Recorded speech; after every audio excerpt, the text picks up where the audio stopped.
The state of Washington has adopted new technology standards, and today I would like to give you a quick overview of those standards, look at the different resources that we are starting to build out, and then also look at some possible next steps. Now, you might be thinking this is one more thing to add to your plate, but actually, these are replacing the old tech standards from 2008. And back then, we had two ELERs. One was around integrating technology into education, and the other was about digital citizenship. So, a lot of these threads have carried through to the new standards. And something that's nice about these is it's similar to the Common Core in the fact that they're becoming common. These were adopted from ISTE, the International Society for Technology and Education. Now, back last year, the spring of 2018, is when Washington adopted these student standards for our new technology standards. So, empowered learner is really about students having some choice, not in the goal that where you're trying to take them, but in how they demonstrate their knowledge, their competency in that goal. Digital citizenship is just about being a good human. And what does a good human look like in the digital world, especially around being safe, legal, and ethical? Now, Knowledge Constructor is about students making meaning for themselves. And that could be through creating artifacts that are digital or analog, as well as just having rich learning experiences. Innovative designer is working on problem solving and really sticking with a problem for a while. A lot of times, the first solution doesn't work, and really going through different iterations, getting feedback, really thinking about the end user for the problem that they're trying to solve. And this might be something that is either a system or an artifact. Now, computational thinking is really about students making sense of the world around them, whether that's taking big ideas and breaking them down, decomposing those ideas, abstraction, pattern recognition, or algebraic thinking. But they're trying to make sense of the world around them so much that it becomes predictable, and students can even start to automate processes through that. Creative communicator is about students really sharing their own thoughts and their voices with lots of different media types.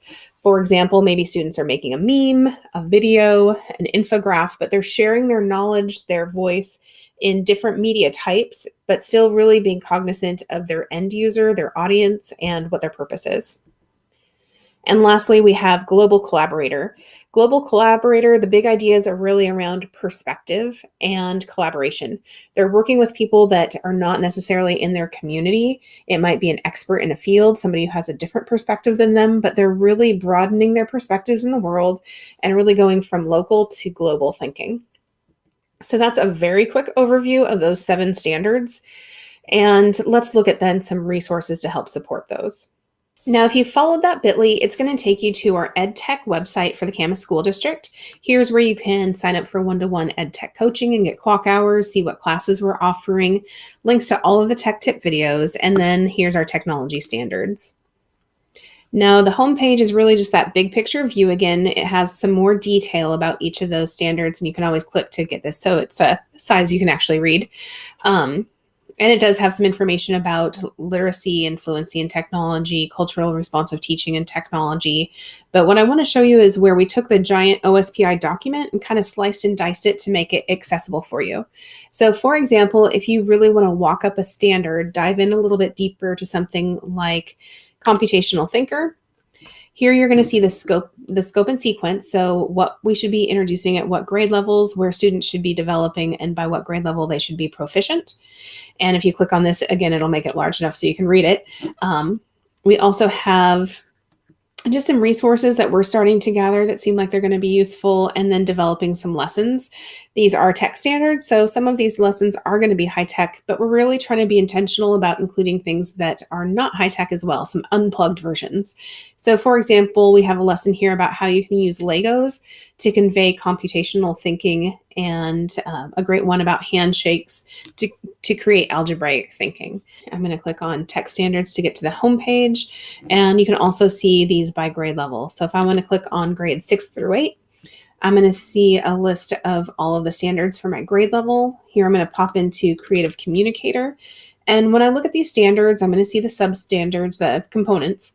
And it also has some examples of lessons. They're not really built out lessons. They're kind of one-liners of how you might want to integrate this into your classroom.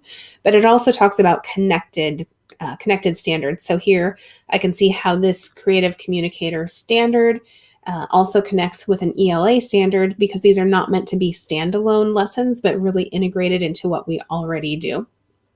So let's pop over and look at some next steps. Now, OSPI has said that they're going to be able to provide some integrated lessons for these standards. They've also mentioned there may be funding for districts to create their own integrated lessons and share them back with the state. So, more to come on that piece.